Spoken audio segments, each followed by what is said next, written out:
peux juste avancer un peu, s'il te plaît, parce que mon employeur, il aime bien les sponsors.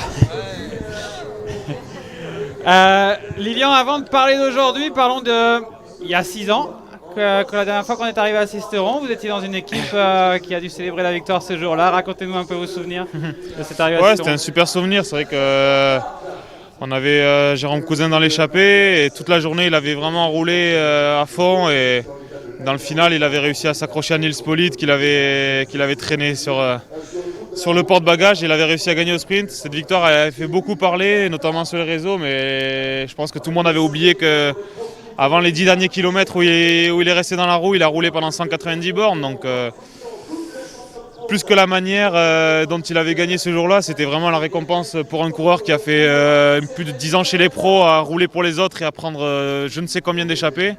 Donc c'est ça que je retiens de cette victoire-là. Puis c'était un très bon Paris-Nice pour nous parce qu'on avait gagné aussi avec Jonathan Hiver et moi j'étais 7ème du général jusqu'à la veille de Nice. Donc c'était plutôt un très bon Paris-Nice qui ressemble un peu à celui-là parce qu'on avait eu un week-end à Nice avec vraiment de la pluie et c'est ce qu'ils annoncent ce week-end. Donc voilà, non, Sisteron, un très bon souvenir, puis c'est une belle ville aussi, donc aujourd'hui avec le soleil ça risque d'être une belle étape. Ouais. Est-ce que du coup on rêve de faire pareil que Jérôme Cousin? Est-ce que c'est possible déjà? Possible, je sais pas, en tout cas il faut y croire. Après je pense qu'aujourd'hui beaucoup de monde va vouloir être à l'initiative d'une échappée, d'un beau groupe, mais c'est pas toujours les coureurs qui sont devant qui décident de leur destinée. Et derrière, je pense qu'il y a beaucoup d'équipes qui ont encore un peu de frustration avec le sprint et qui veulent tenter cette chance parce qu'après les coureurs, notamment les sprinteurs, n'ont plus rien à jouer sur les 3 prochains jours. Donc j'imagine bien quand même une alliance pour contrôler le peloton. Après il y a des difficultés qui sont suffisamment loin de l'arrivée mais aussi suffisamment dures pour lâcher. Donc ouais, je pense qu'il y aura un joli bras de fer en tout cas, ça c'est sûr, un joli bras de fer.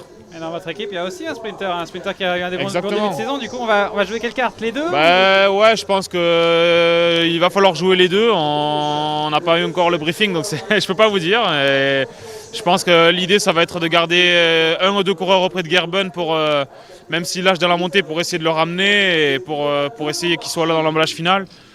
Et d'avoir un coureur aussi à l'avant en éclaireur. Après, on a aussi le jeune Madis Michael qui passe très bien les bosses, qui a fait 5ème le premier jour. Donc, si Gerben est dans une mauvaise journée, on sait très bien qu'on peut sprinter avec Madis et aussi jouer la victoire. Donc aujourd'hui, c'est l'étape la plus intéressante pour nous jusqu'à la fin de ce Paris-Nice, ça c'est sûr. Merci Lilian, bonne chance. Super, merci.